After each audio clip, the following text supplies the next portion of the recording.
has two meanings, or maybe three, depending on how you look at it. When it is written with a capital E, it means the day and the season of the Christian year that refers to the manifestation of Christ to the Gentiles, to all the world. Okay? When it is written with a small lowercase e, that means the manifestation of any deity. Now, really what it means when we use it in our everyday language is the experience of some kind of new insight or a dramatic moment in our life that brings us a spiritual insight in a new way, or a new vision, or a new perspective. You get the idea. Well, as Stephanie mentioned with the children, the very first Epiphany with a capital E was the visit of the Magi to the Christ child.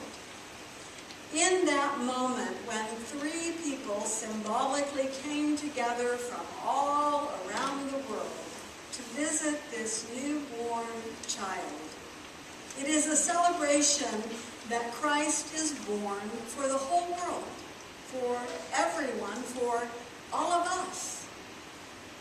The actual day of Epiphany is January 6th. If you do your math, you'll figure out that's the 12th day of Christmas. And it is, and was, this week on Tuesday past.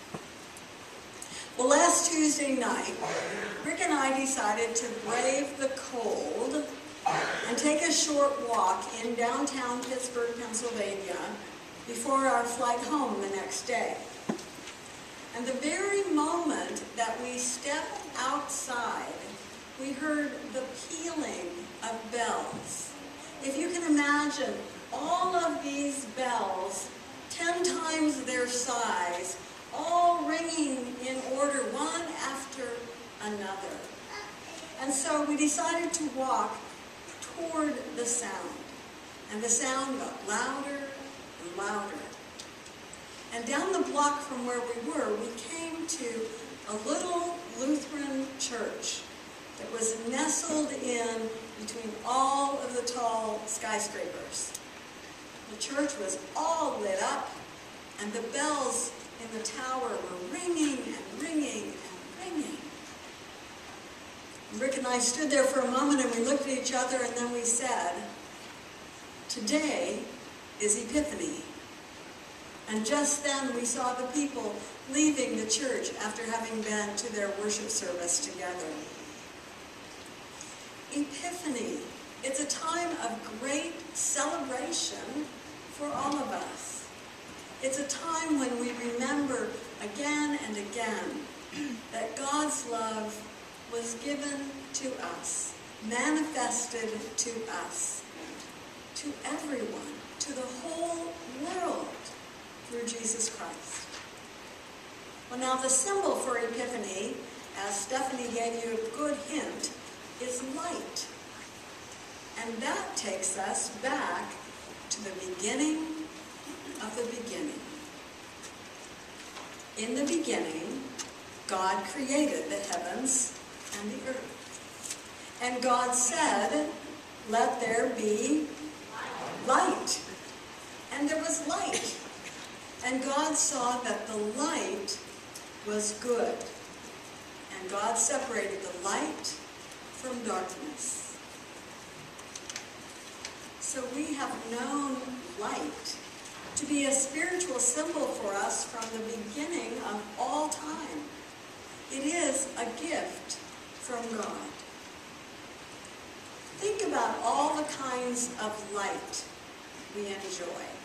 Let's try this for a moment. Jake, I'm gonna move. Let's try this for a moment. How many different kinds of light can we think of?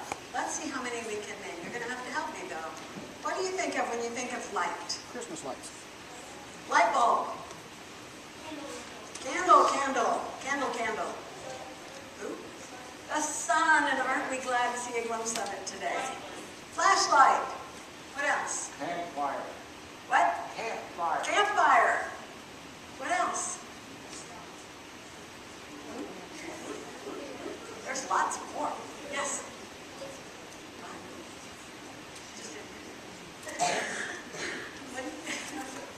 Laser. Laser, laser. What else? Moonlight. What else? Starlight. Lightning. Christmas lights. Christmas lights. Lantern. Lanterns. Lamps. Nightlight. Flashlights. Flashlight. What about if you're driving? Car lights. Aren't we glad we have those? Spotlights. Lightning bugs. Nature's own flashlight. What else? Anything else? What are you pointing to? Oh, yes.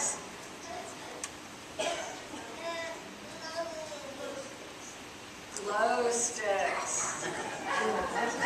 Some of you who are over 18 don't think of that one. The sun. Glow bracelets. Now you can see where we're headed. All right. Northern lights. So much light. What? Goldfish? Glowfish. I need my ears cleaned. So much light. So much light. Can you imagine light without light? Some of us get really sad when we go for 2 weeks or 3 weeks like we did in December and we didn't have any sunlight. That was tough. What about when you want to highlight something and you shine a spotlight on it to make it show even more all the things that you want to see? Well, those are all really great ways to help us think about light. Now I want to have you switch thinking just a little bit. And let's think about light in a more symbolic way. Kind of like you've seen those cartoons when the light bulb comes on over your head when you have a new idea, a new understanding. When those light bulbs go off, those are our epiphanies. So now I'd like to invite you to think for a moment just to yourself about an epiphany that you have had. It could be today, yesterday, it could be in your whole lifetime. A time when you've had one of those light bulb moments. You go, oh, aha, or sometimes it's even, duh. Those light bulb times when you've had a new revelation, or maybe it's a new spiritual insight, or maybe it's a time when you have said, this is a God moment. A time when you have experienced Jesus lighting your way. I see Jesus lighting our way in so many ways here at church. When I see newcomers welcomed in our worship service and in our fellowship, those who experience the love of this congregation, sometimes simply by a smile or a handshake or a word of welcome, or showing people around. That's the light shining in our congregation. How about the light that comes when we offer our hospitality? When we have people at the door saying welcome, and then they turn around and feed us cookies too. I am so pleased, by the way, and want to thank you all for the hospitality that you showed to Jeff Potter last Sunday. The light really shone through the email I received from him about what a great experience he had here. Thank you to you for supporting him. I see the light of Jesus shining in our church through the generosity of our church to reach out in mission to others. Stay tuned next Sunday when we're going to talk a lot about our mission and outreach together. I see the light of Jesus shining in our church through those moments when children and youth and adults learn something new about our faith. It happens all the time. Those light bulbs are just popping around here. I see Jesus lighting our way through the creativity of the members of our congregation to lead us in new ideas and events. A parents' night out. It's new for us. There's the light of Jesus shining out toward parents through the ministry of our youth. We have epiphanies all around us. The manifestation of Jesus in our midst, right here, right now. You know, Jesus had an epiphany as well. Not only is he had one. Can you imagine that? It happened with him at his baptism. It is a day that we observe today called the Baptism of the Lord Sunday. When Jesus is baptized, he has a significant connection back to the beginning of creation. He has a heaven opening moment. He is called by name by God. He receives the waters of baptism, and he begins his ministry. He does what God did in the beginning. He reopens the world. As God calls for light to illuminate all of creation, so God lights our way with Jesus, whom we call the light of the world. We are surrounded by the epiphany of Jesus. Jesus in our world, in each and every one of our lives. Well, it's no coincidence that Epiphany and the baptism of Jesus comes at the beginning of the new year, the new calendar year. Because it's a time when each of us thinks about, talks about our new beginnings for 2015. We may or may not make resolutions, and we may or may not keep them. But it is a time when we, as Christian people, take that journey to remember our baptism, the beginning of our Christian life, and all the beginnings that we have over and over and over again as we grow in our faith and discipleship. Baptism is the genesis of our Christian life. As with Jesus, God calls us by name. And God's creative power is made powerfully personal in us with our baptism.